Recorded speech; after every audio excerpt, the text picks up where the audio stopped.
Hi, and welcome to the next episode of Creative Quo. I'm your host, Dana, and today we have Boukary.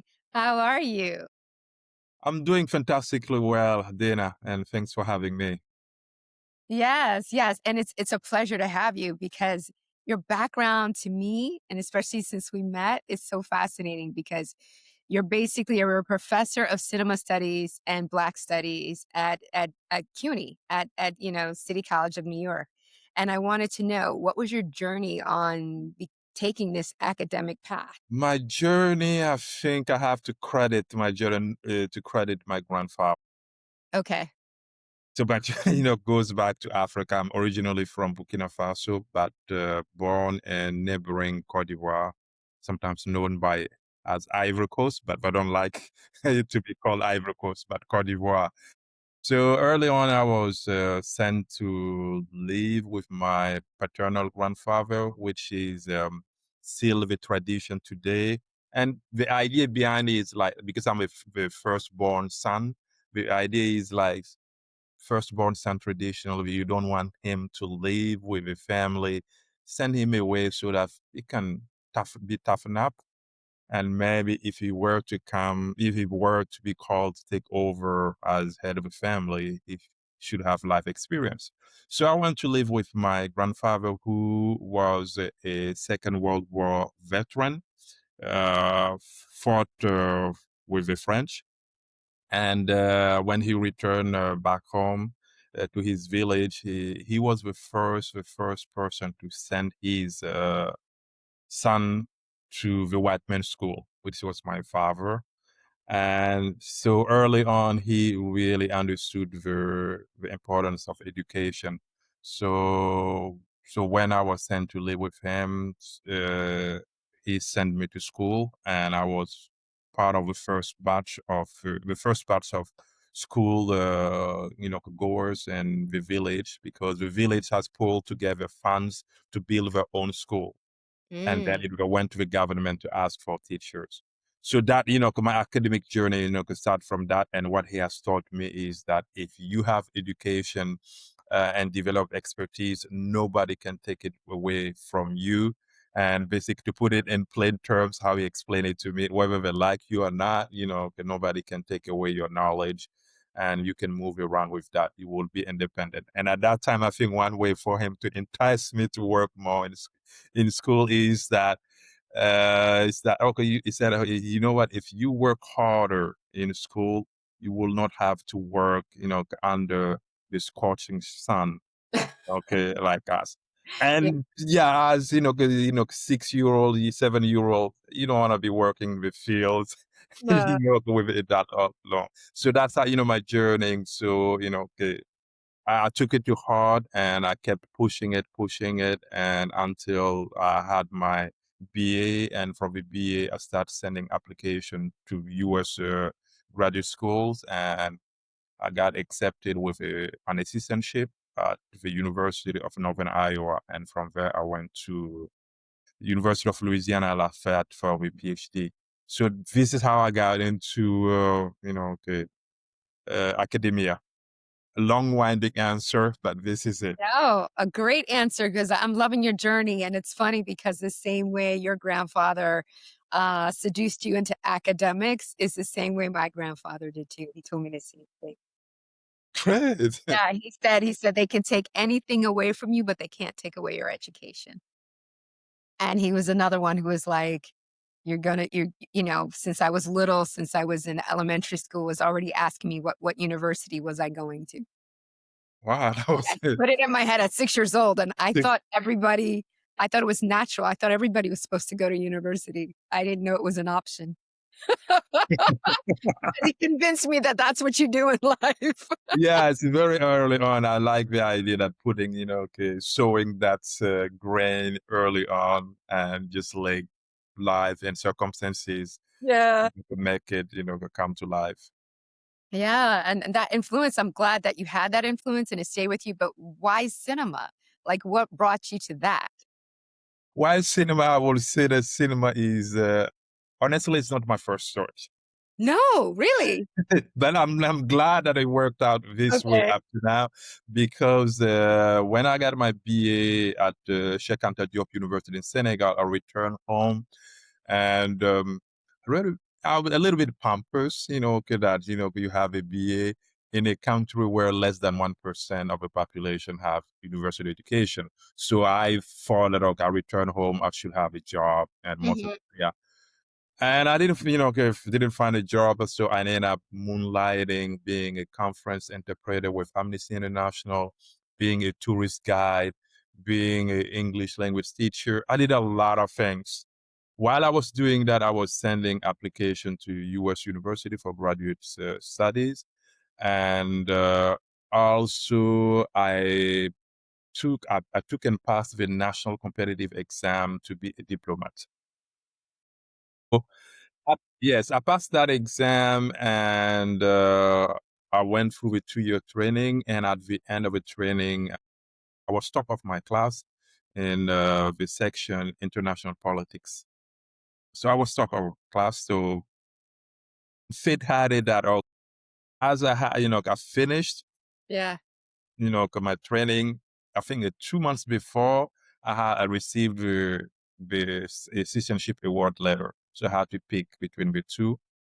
So obviously, got picked, the US. So I came and what I did was for the master's, French language and literature, but I haven't at that time I had not given up on my dream of continuing in international relations or geopolitics because this was my initial training in diplomacy back home. So I sent application when I finished my master. I sent applications to universities and just as a backup. So I sent one, application to, concerning, African, studies, Mhm. and all my application to for the PhD in international relations are uh, I would say political science didn't work out. So so I decided, okay, since Louisiana is giving me the opportunity to, go to school with an assistantship, I will go for that. So that's how, okay. How And you got to cinema. yes. And why, the cinema? Because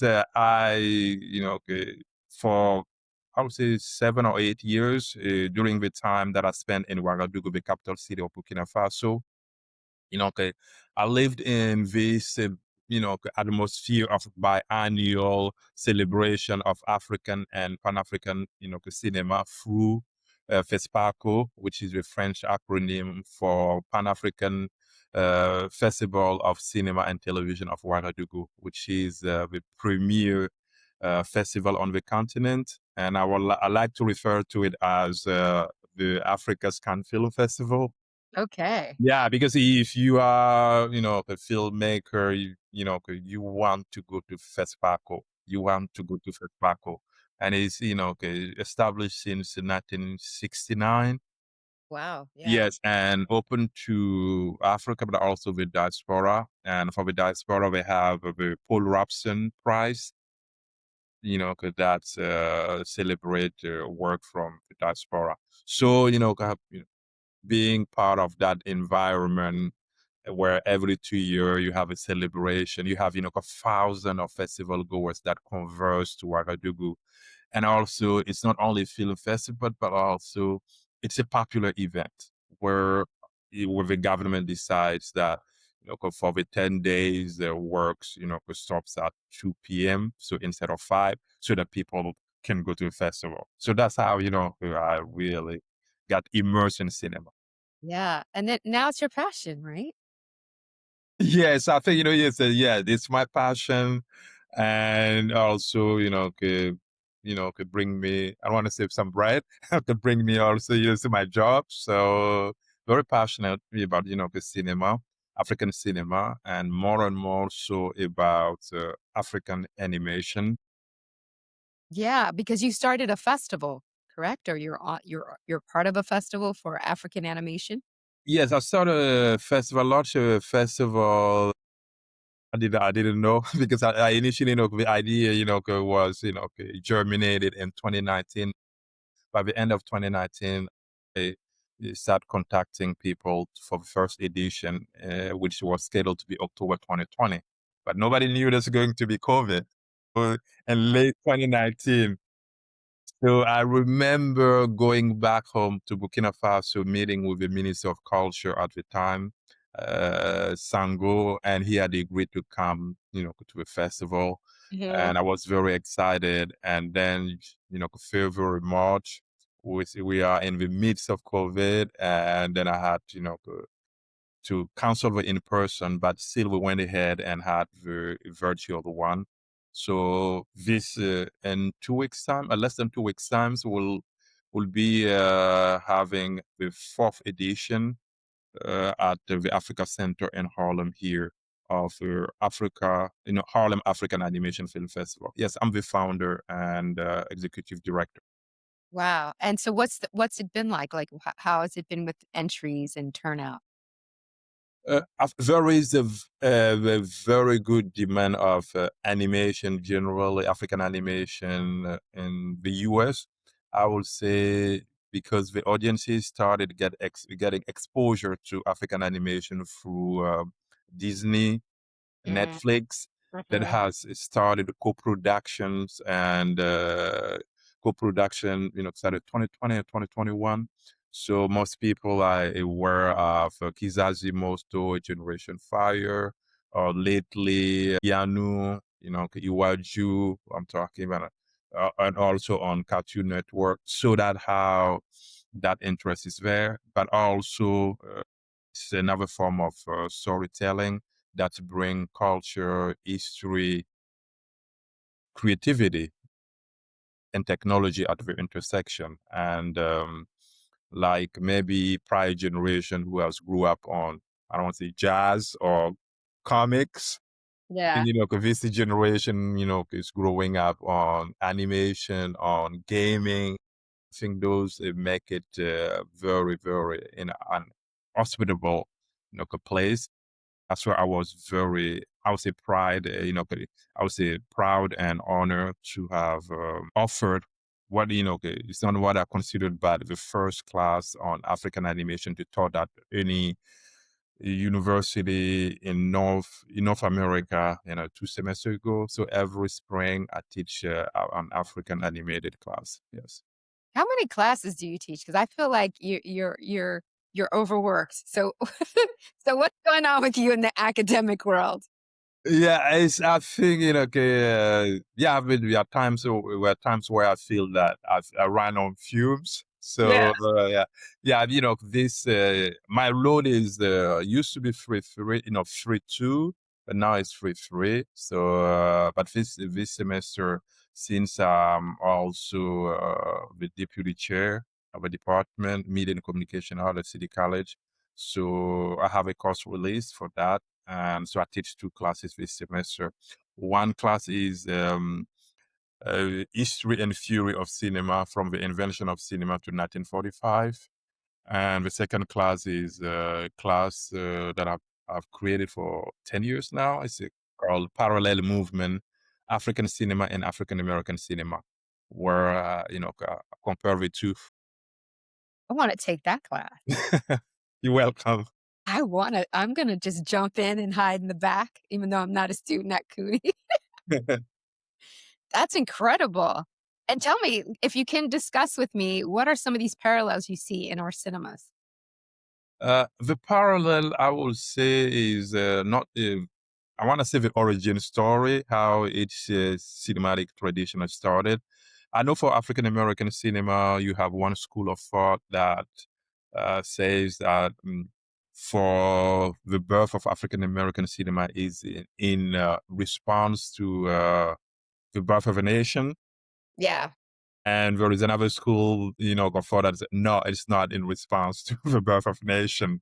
yeah. So, but regardless of which school, one subscribe to, at least, with the birth of African American cinema, you see African American gaze behind the camera, talking to, telling their own stories from their own perspective. Mhm. So likewise for African, cinema, starting, 60s when most African countries gain independence, you start to see Africans appropriating the cinematic medium to tell the stories from their own perspective. We see there in terms of what I call the origin story, and also in terms of the industry, the format. I would say almost the economic model. Mm. It is mostly, along the lines of independent cinema, independent filmmaking. So where, okay, you have to, bootstrapping, budget to be able to make a film where you will be almost like Sam Ben Usman says, one orchestra man, 'cause you have a writer, a producer, a distributor, okay, all that.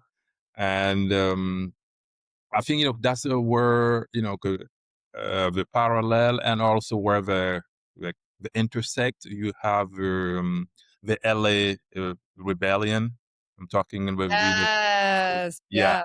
Uh-huh. terms of in film movement, film movement, where the question, was how to develop, I don't want to say distinctive, but a film language that speaks to our, who we are, Mhm. who we are. And I think, the Africans, when they came to cinema was already, the medium it's been, in existence for almost 50 years or more. So how do you, take that tool? And obviously you have, I remember one documentary by Irene Davis, Zenabu Irene Davis on the LA Rebellion, where she interviewed many of the members, and some of them I don't remember who says it, but someone put it quietly that films like La Noire de Black Girl by Sam Ben Usman Mm, has mhm. provided them a template or an inspiration, to tell the black stories. So yeah, and also obviously you have Haile Gerima that was part of that, LA rebellion movement, from Ethiopia. So you see those, I would say, intersectionality between the two, but obviously you have areas where they diverge. Yeah, 'cause it's funny that you would say that because I also invented a class, Black Cinema Studies at UArts when I was teaching there, and, I was kinda showing that intersection and the influence because you're talking about LA Rebellion, I noticed how something I speak about publicly now is that it's traditional African storytelling, like the beats and the structure. It's American, but it's also like a memory to our ancestors and where we were. And I love that combination because I find that Ryan Coogler is doing that a lot in his work, where it kinda has those African story beats, but it's in an American structure.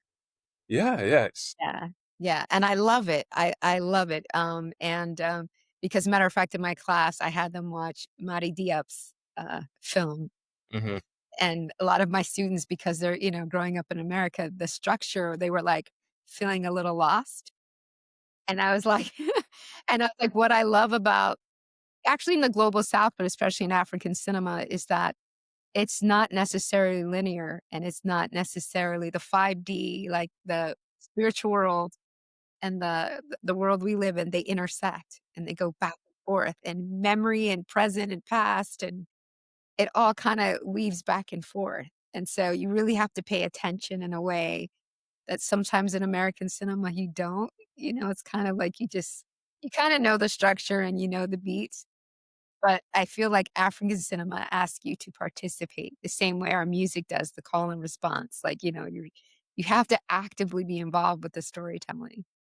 How do you Yeah. feel about it? Yeah, do you see it the same way or Yes, yeah, that's really, very, I would say, multi-layered. I'm not saying that, American cinema is not complex, but, African cinema definitely is not the typical Hollywood, movie where you know how, the setup, will be and how the rest will, Yeah. progress and ends.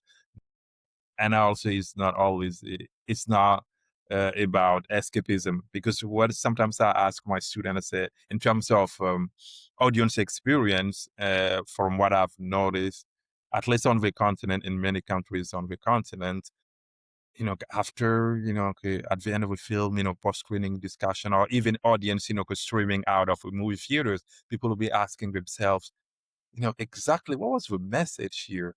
So Mhm, what did, okay, why have, did the filmmaker choose this or that? mhm, And they bring him to a frame, criticism class. I'm talking about without you even, realizing it. And while, also I'm not generalizing, most, movie theaters, in America, people just go, after a long day or a long week of work. It's yeah, not about, okay, foods for thought. No, it's just, okay, could take me in a different, I don't want to say parallel universe, but take me somewhere else yeah. in a very escapist mode. Yeah, it tends to lean more towards escapism, and I think ours tend to be a more moralistic, like, there's always some kind of, like, I wouldn't say lesson you need to learn, but there's a journey and usually connects to culture and family and community in some way. Because the first film that actually one of the films that made me wanna become a filmmaker was Daughters of the Dust by Julie. Oh, yes, by Julie Dash. Yeah, Okay. that was one of my favorite films, and it spoke to me because I come from a Caribbean background, and so I met Julie at Sundance, and I was talking to her about the film, and she told me that the actress that played Nana Passant was actually Jamaican, and I said, "Ah, that's why that's why I felt a connection." I was like, "'Cause their language reminded me of patois and the way their family dynamics were reminded me of myself, and it was the first time for me I felt like I saw something I truly connected with and understood in cinema, because you had the unborn child narrating, Mhm. about her looking down on her family, and then the family and the whole, and I'm sure you can probably relate to this, like the whole, do we leave and go to somewhere else? And when you leave, you become a different person when you leave home, because they were leaving their island to go to the mainland, and how that changes culture. And I was like, "Man, I can relate to this movie on so many levels." And it was so vibrant to look at, and, it just spoke to me on so many levels, and it's a shame that we don't get more cinema like that.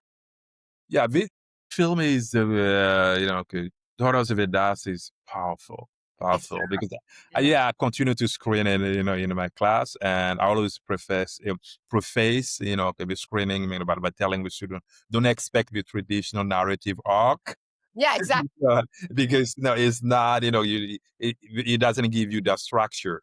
But Yeah. once you've been able, I give them, insight in how to enter. Sometimes I let them, they just work their own way through it. But this film is simply in terms of iconography, in terms of storytelling. Mhm. This is you mentioned Nazar Pizan, and recently, I think, a few months ago, an alumni of City College released a film, a very good film that I'm Mhm. writing a piece about. And I asked him if because the film is The Rhythm of Damam. And I think it is the first film on the Sidi community in India. It's it's the black diaspora. They came from Africa, through slavery. So, yeah, and he's, bringing, the story to to the screen. And the way Anapizan is the matriarch, but also the person that also almost the archival repository of a community. Mm. Also, we have the same figure in his film where, okay, you have, okay, the patriarch who dies and leaves behind, okay, a treasure. Everybody thought that, okay, in that box we found golds and everything, and they open it's crabs, metal hair, piece of hair, and everything.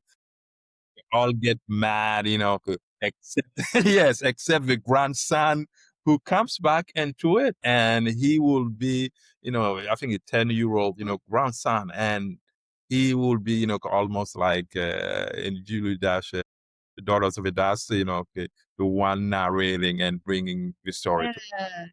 My God, please let me know, like, how I can see that because I think we need more films like that. Like, that's why when even in my own class, when I played Daughters of the Dust, then I also played Atlantics, Mati Diop's film, Yes. because I was like, it's the same thing about how the spiritual life and real life intersect and the two worlds aren't as separate as people think, and that and my students were like a little, like I said, a little lost when they saw Atlantics. They were like, this is a different structure. But I was like, this is what you need to embrace. This is what you need to embrace. You need to open yourself up because I was like, these are the rhythms of African storytelling. It's a different beat. It's like you're saying, like it's still beginning, middle, and end. It still has that kind of structure, but Mhm. the beats are completely different. It doesn't do the inciting incident and the midpoint. It doesn't do that. It just takes you on this journey. That's what I feel like when I watch these movies. Like it's a lyrical journey. It's very spiritual in its journey, and I love it. And I want more films like that. How can we get more? Like how can we get like more of the world to embrace this kind of cinema? I think it's for me. It comes to if locally there are sustainable ecosystems that Mm, favor, the development of such film, eventually it will find its way to the global stage. But mm, if we predicate on the global stage, embracing them, it will be very, very hard because in terms of funding, we'll see a lot of funding for this kind of films. But if locally there is a demand for those films, and I think that okay, they will grow, and one way they found themselves. The comparison I can could draw is maybe Korean K drama. mhm. They're not addressing the world. They're talking about their own story, and for different for a myriad of reasons, we're living in different historical cultural contexts. We see ourselves in it. It's because Yeah, that build yeah, the local market that 'cause now if the world embrace it, now great. If not, there is a market. I yeah, think that okay for such films, if locally already there is a market for it, and globally, I want to say we'll find our way, a way where it's it's self-evident that's going to have traction globally. And the same thing for Nigerian, music right mhm, now. mhm, Yeah, because okay, it's because locally the music in Nigeria and Africa, it has to develop in it to a point where globally you have artists like Drake and others that you have featuring. Yeah, because it simply imports itself. yeah. Because see, what I wonder if do you think, though, that because kind of American cinema has really dominated the industry for so long, and I think a lot of people are so used to those story beats and that story structure, do you think because that kind of storytelling is so global and so kind of dominant, do you think there's a way that there can be more of a balance and that maybe Americans can open themselves up and embrace more different types of cinema? Yeah, so I think this I'm counting on the different potentialities of technology that we can harness today, which Mhm. can help us, I would say, democratize distribution networks, Yeah. where we'll find ways to bypass or go through gatekeeping in Yeah. terms of what stories should get the light of the day or get into the dark rooms or into festivals. So yeah, I think the more technologies allows us to bypass gatekeeping, I think we have more chance of disrupting uh, our story with the dominant model. this brings us back to the 60s, when, initially, you have the LA, rebellion, trying Mhm. to find its voice amidst the dominant Hollywood model. The same thing for Africa. So I think, that's, the challenge. And so for me, technology, but also we've seen with Nollywood how the diaspora has played a critically important role in this film, tradition establishing itself. And when I say diaspora, it's the two component. It's the historic diaspora. It's the more recent diaspora. So, and they played an important role. And I think so that, in addition to technology, the diaspora can help uh, disrupt conventional, I don't say dominant modes of filmmaking, where almost one model of storytelling is the dominant one. Yeah. And so having said that and about locally and that it should start locally, how do you see the film industry developing in different countries in Africa? Because I know Nollywood is huge, but are there other countries that are also developing their industry? I would, I would say already, okay, I'm going to mention South Africa, but South Yes, Africa, definitely. has always, been there, long time ago. And so I'm thinking right now of Senegal. I'm thinking of Senegal. Mhm, I'm thinking also of Cote d'Ivoire. mhm, And in terms of institutional shifts, the countries in West Africa, like Togo, 2 years ago, for the first time, they passed a law that to institutionalize a film fund and a film code. And we talk about countries for more than 6 years. Okay, uh, didn't have okay, any legal framework. So okay. I think, yeah, I think, 'cause Nollywood has inspired many countries in terms of the economic model, because for a long time the argument has been, yeah, this is culture, okay, it doesn't bring jobs. I'm talking about from the perspective of policymakers, a decision, those in government. It's like, yeah, but you talk about cinema, or you bring, okay, you talk about cinema. It's like, yeah, but you know what? We're facing youth unemployment. Can it resolve it? For a long time, yeah, film has been dismissed, but with Nollywood, we're saying that, oh, actually, it can create a local chain value, Mm, at the socioeconomic level. So that has, spurred interest in many countries, kind of looking to explore what are the ways to, establish film fund, mhm, to fund production and distribution. And it used to be that, okay, okay, a couple of years ago, you can just count which country are really, okay, up here. mhm, But now most countries, okay, if most countries are putting together steps to develop film, industry locally. So otherwise, I can give you an example of, Kenya, mhm. or if I move into animation, that even the map even is, I would say excitingly, hopeful, Yeah. because when you talk about animation, it used to be, we used only to give names like, yeah, Mustafa Alassane from Niger, Jean-Michel Kibuchi from Democratic Republic of Congo, and also South Africa.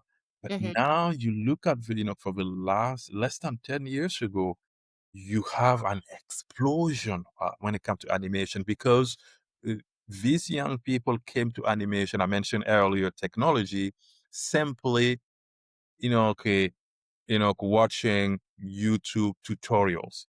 mm, So you have initially self-made young, animation filmmakers watching YouTube tutorial, and some grew up on Japanese manga. That's where we're talking, okay, okay, and they got interested, so they went to YouTube. How can I do that? And then later they will go to maybe some workshops, but they were initially self-made. yeah. No, I see. I think that's powerful, and it's especially that you mentioned manga because it's like American kids have grown up on that. I think the world has grown up on anime and manga, and it's funny how Asian animation and comics and have kinda dominated the world, and I can see the continent doing the same thing because the rich, well of stories that's there that haven't been told.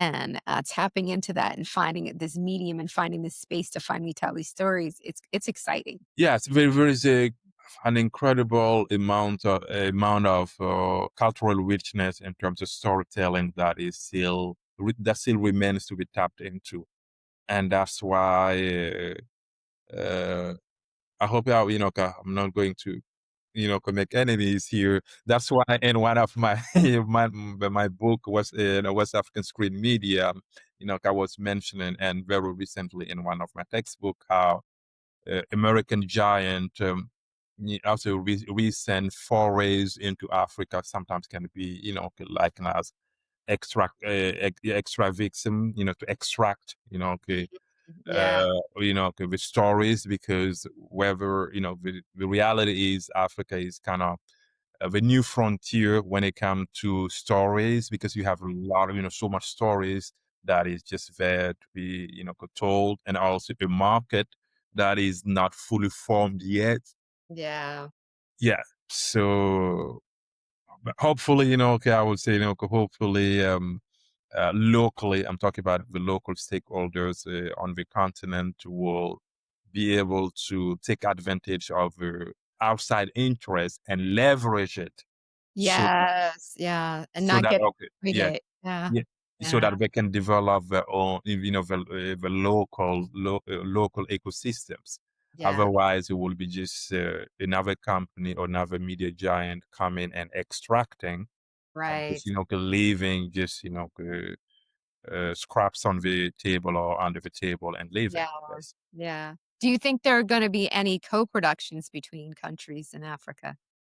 Like, because 'cause you're talking about if these film funds are gonna be forming, maybe there should be some partnerships. Yes, yeah, co-productions, I don't say sadly, because going to give one concrete example, but the co-productions are no recently less than I don't know, few months, maybe 4 or 5 months. You have Nigeria that has signed a co-production agreement with Brazil. Wow, Yeah. okay. Yes, recently, and in Africa, you have a few co-production, but it still has to rise to the level where it becomes a good practice and allow filmmakers to move across borders without a lot of red tape. Because that's to give one concrete example, as I mentioned earlier, for 2 years I've served on a film fund, called Organisation Internationale de la Francophonie. The Commonwealth equivalent for the English world. So in Okay, the French, French speaking world, we have, Organisation Internationale de la Francophonie. So for 2 years, it's based in Paris, and it has more than 50 member states. So for 2 years, I've served on the film commission, committee, and there is one fund called ACP, which stands for Africa, Caribbean, and Pacific. okay. And it's They just lump us all together, but okay. yeah, yeah, and it's established by the European Union and then managed by the Organisation Internationale de Francophonie. And that fund goal is to foster collaboration and mostly co-production scheme between countries of the global south. And that fund, one of the requirement is that it has to be a co-production between three countries in the global south. 3 countries have to commit to it. Yes, basically three countries or simply three, okay, filmmaker, okay, film, because you can be, okay, Dana could be, yeah, from Burkina Faso, and because you bring maybe the assistant director or the producer from Benin, the other one from Ghana or South Africa. Okay, okay. Yes, because And that's the way you can get the funding. yes, can get the funding. But one thing on one hand is I like the idea of bringing, develop fostering co-production. It doesn't have to come from the outside telling us you guys need, get to work together. Yeah. But I understand having worked on that committee for 2 years, I understand the rationale behind it because it's, okay, it's well reasoned and coming from a good place because when the European Union used to, give funding for films to be made in Africa, Mhm. usually usually in terms of practice, the fund stays in the global north. Yeah, because you have, the producer, there, the producers there, um, the cast, or even, the technical team that, you have to bring to Africa is actually, in Europe. Yeah, So, because they come to realize that, oh, okay, we giving, I guess, give one number, 100,000 euros for film production, contribute to film production in Africa, but actually 80% of it stays and Europe. in Europe. It's funny that you would say that because, okay, I don't want anybody to come for me either because we're giving truth right now. But I felt like in the independent film scene in New York, it's the same way. Where when because I went to film school in England, and when I came back, there was all these kind of like DEI, BIPOC, programs that were set up, right? And they set it up where they were supposed to be for people of color. But if you were a person of non-color, but you had a person of color actor in your film, you could still get the funding. I was like, "No, it should go to the filmmakers should be of color." But it was like, if they found an actor and because of that loophole, so much of the money never went to BIPOC filmmakers. It actually went to and filmmakers who were telling our stories because that's how they would get the money. So they would, like, cast a black actor or modify their scripts to be a quote unquote black story and get the money and launch their careers. And I was like, what is going on? This is like, you say you set this money up for this group, Hmm. but you're not giving this group the money.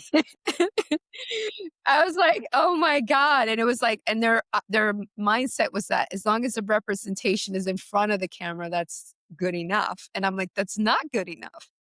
The person who wrote the script should be somebody of color. The person who directs it should be somebody of color. Like, then it's not authentically our stories, you know? Yeah. So, yeah, that's how, okay, CP, Africa, Caribbean, Pacific, as you said, the lamp, yes, that's, my, you know, professional experience seeing from behind the scene some institutional, initiative or mechanism were put in place.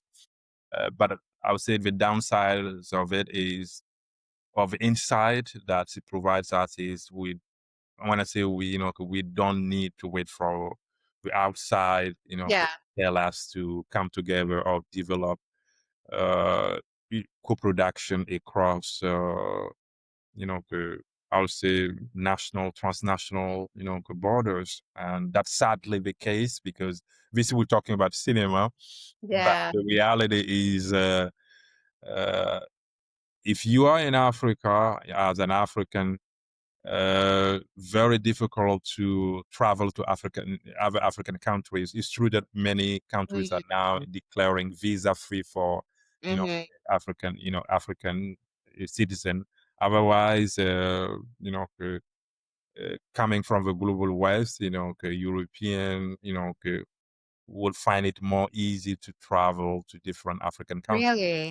Yes, than an Africa because you have, visas. Yeah. Yeah, Yeah, yeah, yeah. yeah, but I should say that, okay, there is a recent movement of different countries, okay, simply, making it visa free for the entry of other African citizens.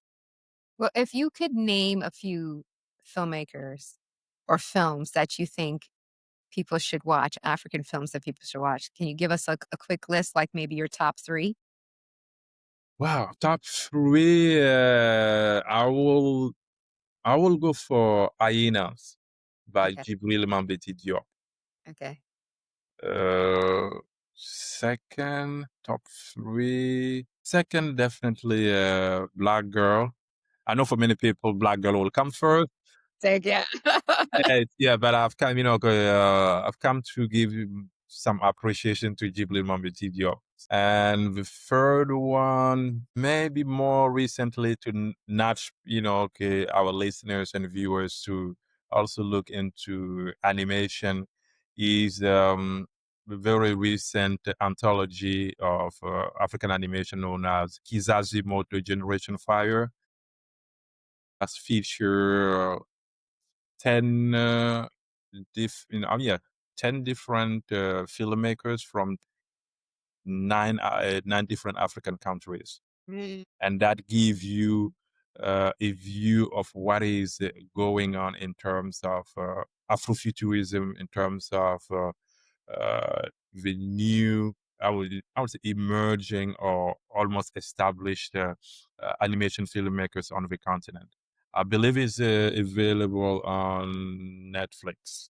Mm. Yes, it's one of the Mhm. platforms. And if you could kind of, with your academic background and also being a programmer at a film festival, if you could predict, what would you say the animation film industry in Africa is gonna be like within the next 5 years? I would say within the next 5 years, it will grow more than it's currently, simply because there is no gatekeeping in terms of you don't need to have to necessarily go to Gobelin. And I say Gobelin is the most prestigious animation film school that is in Paris.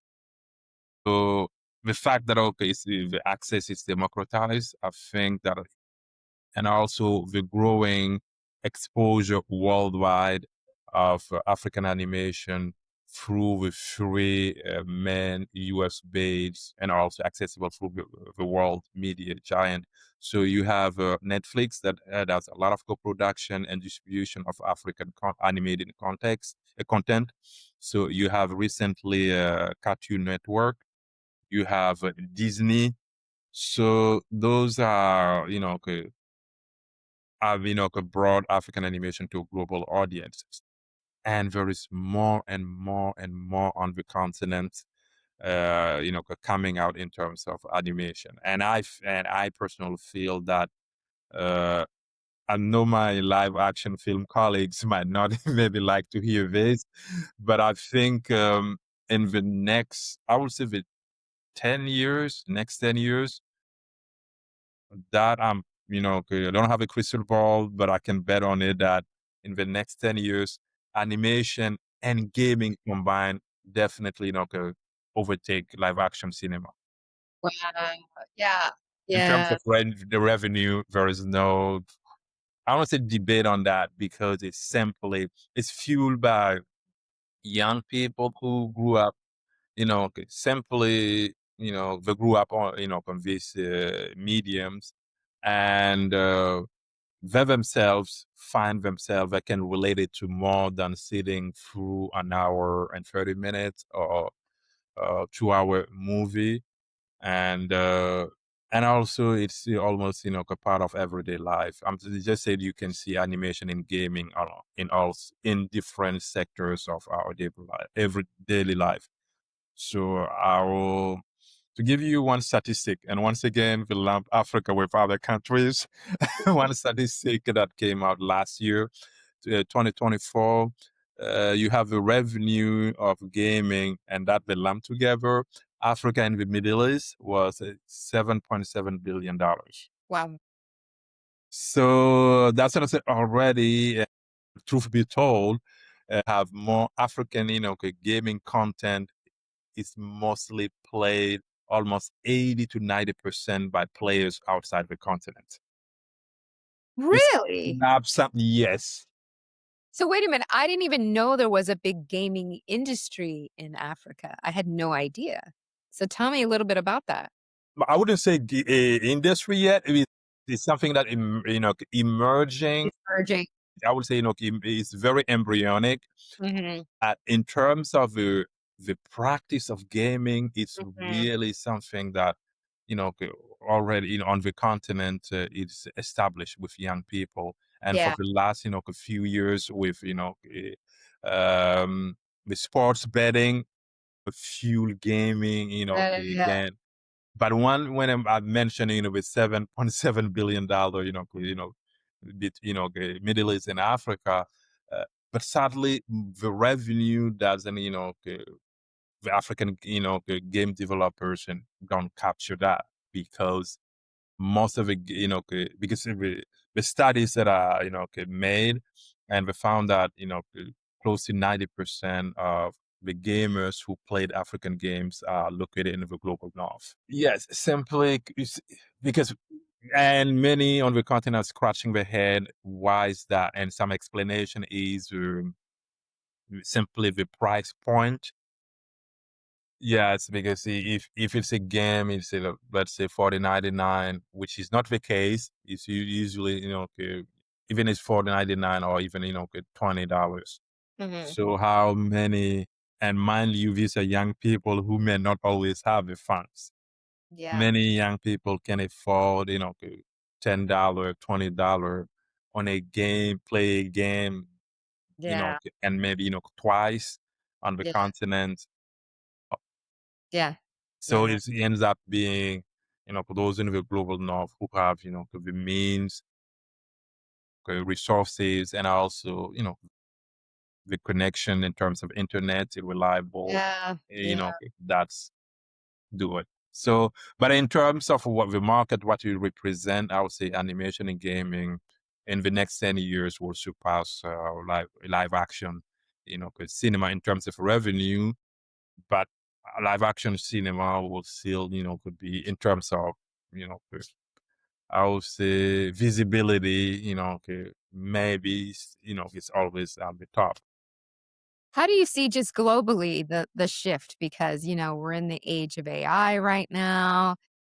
There's lots of complaints about nobody going to the theaters anymore and the box office. Everybody's struggling to make people go back into the theater. What do you think the industry is going to look like within this next few years because of these changes? I think, I'm smiling because just last week, last Tuesday, in my Fury and History of Cinema from the Invention of Cinema to 1945, I posed the exact question to students because we were discussing Hollywood of the 1920s when you start to see merger of independent companies into larger ones.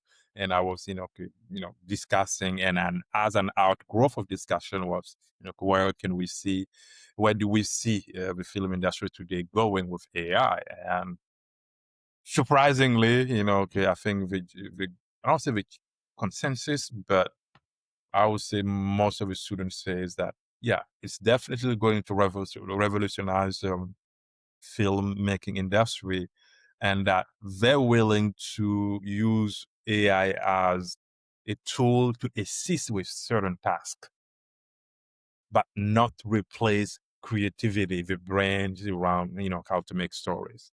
Yeah. Well, your students have good heads on their shoulders because Yeah.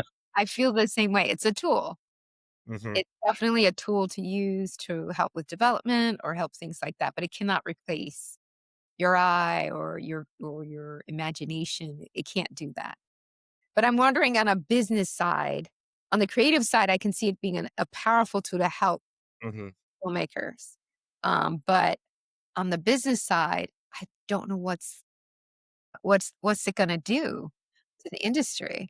Because, yeah, I think, as from where I am and then looking at it, because if we look at AI itself, Yeah. we are just at the initial stages of the development of AI. We don't know, once it's fully developed into, get its own stride, what it Yeah. will look like and what will be the impact on the industries.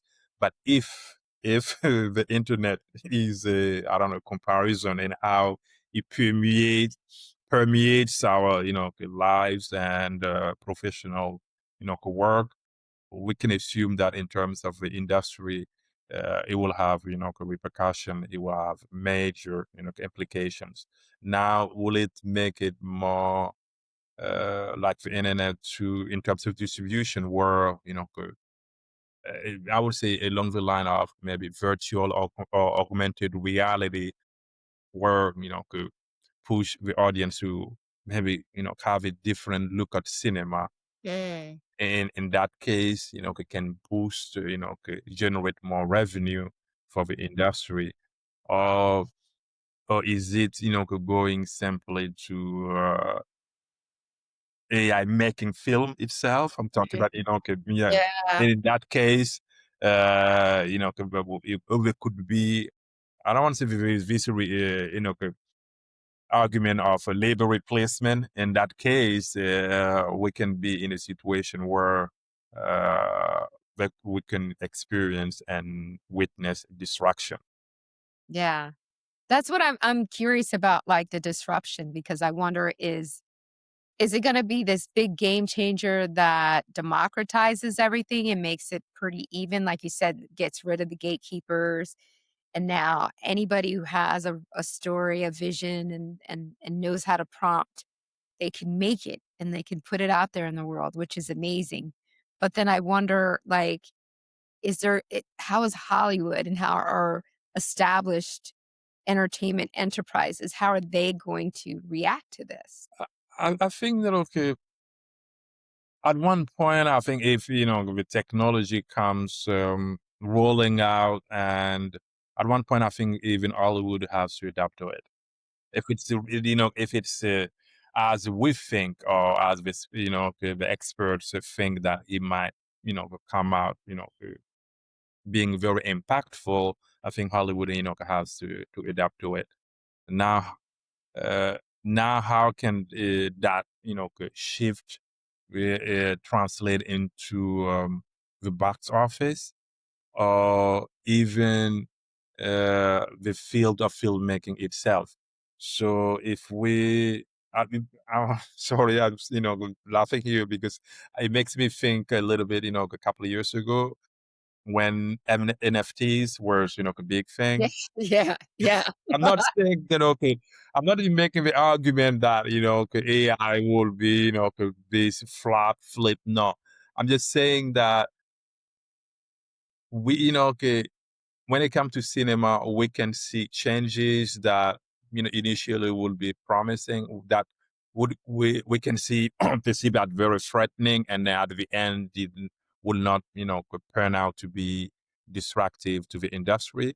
As we can see, as we can also uh, witness changes that will be destructive to creativity. Because at the end of the day, I think it's the question of the machine and the human, okay, how they come together in terms of creativity creation. Yeah. So, and the implication comes into copyrights. Mhm. Yes, and I think that, okay, was it something that I heard a couple of days ago, um, which is AI, which writes a book. The book, could get, Right. yes, get sold. So, and as of now, okay, the author of the book, mostly we think of humans. So, Yeah. yeah, and then copyright owner, and he or she will be paid, okay, the royalties. So now it's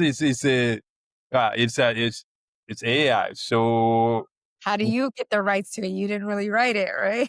The person. yes, or even if you write it, so how okay, you go to a representation, so you representing, okay, an AI named, I don't know, whatever name, and you have to pay, the AI, the royalties. I think those are, could be intricate parts where, as of now, Yeah. we can see how AI, the intervention of AI into creativity, the creation itself, but the economic implications, I think we we still need some time to see how it will really develop.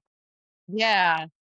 On the business side, you're right, 'cause, I know when the writer strike was happening, that was one of the things a lot of writers were afraid about, like, that production companies would use AI to generate maybe a first draft or a second draft and then go hire a writer to polish it, but then the rule would be it's not yours. You didn't make the story, AI made the story. So who gets credited because you're just there to polish it?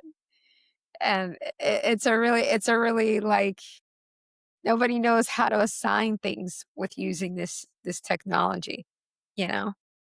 Yeah, I think, I feel I don't mean nobody. I don't say even the expert, those who are well established in AI. I don't think nobody can reliably predict in 5 years what will be the impact on the industry.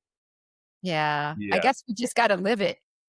Yeah, I think I think that okay, as of now, we just have to, yeah, not dismiss AI, not dismiss Mhm, it, mhm. be knowledgeable, to know exactly what is AI, what how can I use AI in my field.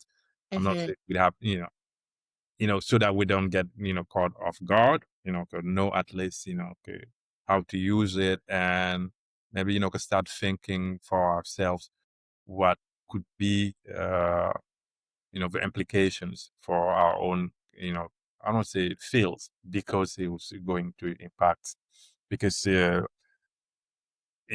a related issue we talk about film animation, but it's the same case for images itself, AI generated images. Yeah. And now you look at social media, I see for the last 2 days, okay, I see a lot of my connections who have, used AI generated, okay, images of themselves posted on social media, and people say, "Oh, do I need to go, to a professional photographer anymore? I can, go use AI and this one and the backdrops, puts you in a, I don't know, a C-suite office or I don't know, whatever, your, your interests are or you see yourself in or where. So yeah, so already, you have those images, AI generated images. And I'm thinking, that's me, staying with the confound of AI generated images that people use more and more on social media. It will come a point where basically there will be saturation. Yeah. Yeah, and it's also becoming a part of our lives in general, like, just even outside of our industry. AI is there everywhere, kind of assisting or, being used as a tool. So, I think we're just gonna have to embrace it and figure out, I'm just wondering how it's gonna impact the business, though, and because what I can see is the positive side is, like we were saying, the gatekeepers. I can see, especially on the continent in different countries, using AI can help get from development to actual production and actual out there a lot quicker because you don't need to hire all these people and go through all these checkpoints. You can have this a small team of people and they could probably create a feature. So I'm like, that's incredible. But at the same time, there's such a human element to what we do, and you need that to be on set, and you kinda need those things to happen, and so, I don't know. I love it, and then I'm also worried. I would say evidently, I think because I think evidently for most of us, if not every one of us, for most of us, because we know it's coming, it's already here, and it's going to be disruptive, Yeah, and we simply don't know the full scope of that yeah, disruption yet. And since it's just out, since it's I would say developing. It's okay. It's in development. I'll call it. It's in development. It's in progress. It's in progress.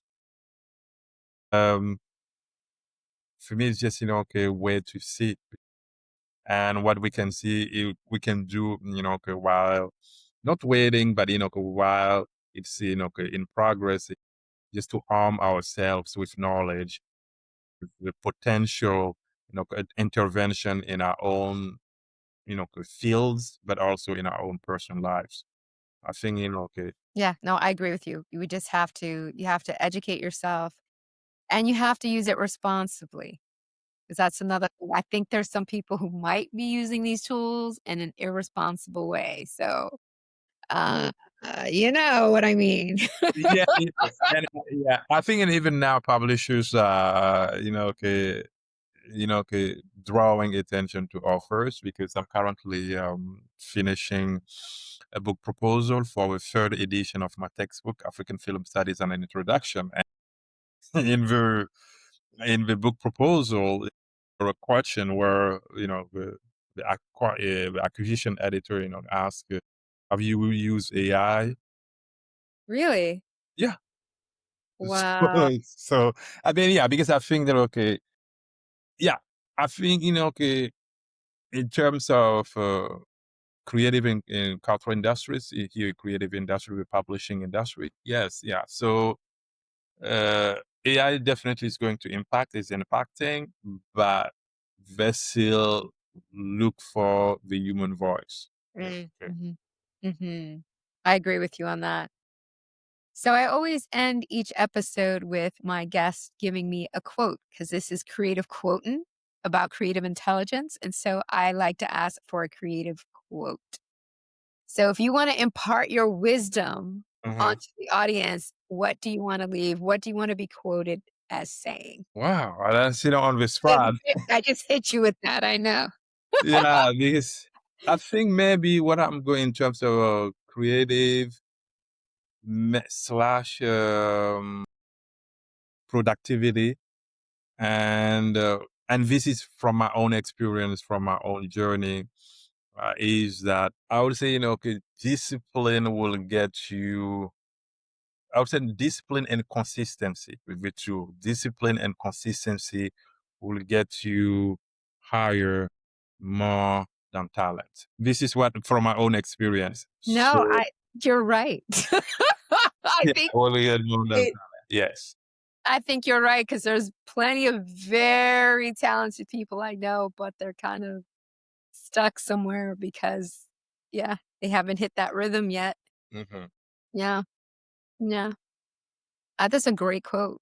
And it's great to impart that on people who might be beginning their journey as artists because, nobody tells you that. No, no, I wish, okay, I wish, okay, yeah, Say, yeah, "This is how you be creative. This is how you make up stuff," but they don't tell you that you need to be disciplined. Like, it's a lot it's a lot of discipline is involved with being creative.